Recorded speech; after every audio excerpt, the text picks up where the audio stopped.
গতকালকে বাংলাদেশে একজনকে পাঠিয়ে দিয়ে আজকেও একজনকে পাঠাবে। আমি মন গড়া নিউজ দিই না, আমি অনেক বাঙালিকে পাঠাইছে। কোন কোন কাজ করলে অবশ্যই আপনাদেরকে পাঠাবে না, কার্তা দিন দিতে আছে। বন্ধুরা সবাই কেমন আছেন? আশা করি ভালো আছেন, সুস্থ আছেন। আমি আনোয়ারুল্লাহ ইতালি বেনিস শহর থেকে বলতেছি। অল্প কিছুদিন পর খুব গুরুত্বপূর্ণ ভিডিও নিয়ে হাজির হলাম। অবশ্যই ভিডিওটা পুরোটা দেখবেন, টেনে দেখবেন না। আমার চ্যানেলের মধ্যে যারা নতুন তারা অবশ্যই চ্যানেলটি লাইক, কমেন্ট এবং সাবস্ক্রাইব করবেন, আর যারা পুরনো তাদেরকে অসংখ্য ধন্যবাদ। গতকালকে ইতালিয়ান সরকারের পক্ষ থেকে যে নিউজটা আসছে যে গতকালকে বাংলাদেশে একজনকে পাঠিয়ে দিয়েছে, বাঙালি একজনকে, এবং আজকেও একজনকে পাঠাবে।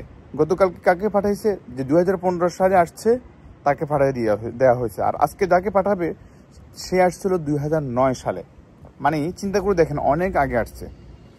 আর এর মধ্যে নতুন যারা আসছে তাদেরকে পাঠিয়ে দিচ্ছে কিনা, কাদেরকে পাঠাবে এবং কেন পাঠাবে সেটা আমি আগের ভিডিওতে বলছি, আজকে আবারও বলছি। কারণ হচ্ছে গত ভিডিও করার পরে আমাকে কয়েকজনে কমেন্টে করছেন, মেসেজ করছেন, ভাই আপনি তো ফালতু নিউজ দেন, আপনি তো মন গড়া নিউজ দেন। আসলে ভাই আমি মন গড়া নিউজ দিই না, আমি যেটা বলি ভাই সত্য বলি। আন্তাজি মানুষকে আমি ভয় দেখাই না। কাদেরকে পাঠাবে না এবং কি কয়জনকে পাঠাইছে, আসলে কি শুধু দুইজনকে পাঠাবে, বা একজনকে পাঠাইছে, বা দুজনকে তিনজনকে পাঠাবে না ভাই। ইতালিয়ান সরকারে অনেক বাঙালিকে পাঠাইছে, শুধু একজন দুইজন না, যেটা নিউজ সরকার নিজেই এটা প্রচার করে নাই। এবং শুধু বাঙালি না, আরবিয়ান আছে, মরক্কিয়ান আছে, তুনিজিয়ান আছে, আফ্রিকান আছে, সবাই অনেক আছে। হ্যাঁ, এখন একটা ক্লিয়ার করব যে আপনারা কোন কোন কাজ করলে অবশ্যই আপনাদেরকে পাঠাবে না। ভাই আপনারা যদি অপরাধ না করেন, আপনারা যদি ঠিকমতো কাজ করেন দেশে, এবং কি থাকার জন্য যেটুকু দরকার, যে ডকুমেন্ট দরকার, ধীরে ধীরে ওই ডকুমেন্টগুলো ঠিকমতো করেন, ঠিকমতো নিয়মিত কাজ করেন, কখনোই আপনাদেরকে ইতালিয়ান সরকার পাঠাবে না, কখনোই পাঠাবে না। এটা নিয়ে টেনশনে কিছু নেই। তবে কোনো অপরাধ করা যাবে না, কোনো অকারেন্স করা যাবে না। আপনাকে আগে ভিডিওতে বলছি কাদেরকে পাঠাচ্ছে। অনেক বাঙালিকে পাঠাচ্ছে ভাই, কেউ লজ্জা বলে না যে কেন পাঠিয়েছে আমাকে। সত্যি কথা বলবে না আপনাকে কেউ সত্যি কথা বলবে না।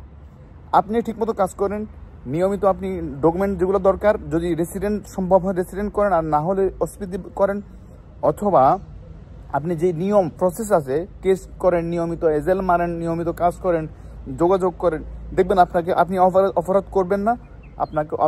আপনি যদি অকারেন্স না করেন অবশ্যই আপনাকে পাঠাবে না, এটা আমি চ্যালেঞ্জ দিলাম আপনাকে।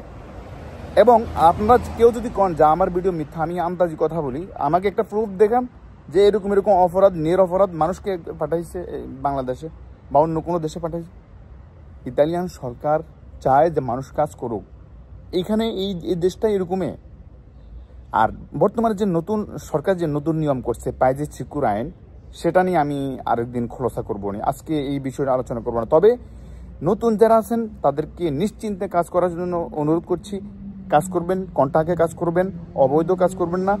আর আপনি যদি বিস্তারিত জানতে চান, যেমন 2015 সালে আসছে পাঠাই দিছে, 2009 সালে আসছে তাকেও পাঠাইছে। সে অনেক বড় অপরাধ করছে যে 2009 সালে আসছে, তার কিন্তু কাগজও আছে, কার্তা দিন দিতে আছে, এরপর তাকে পাঠাই দিছে। আর 2015 সালে আসছে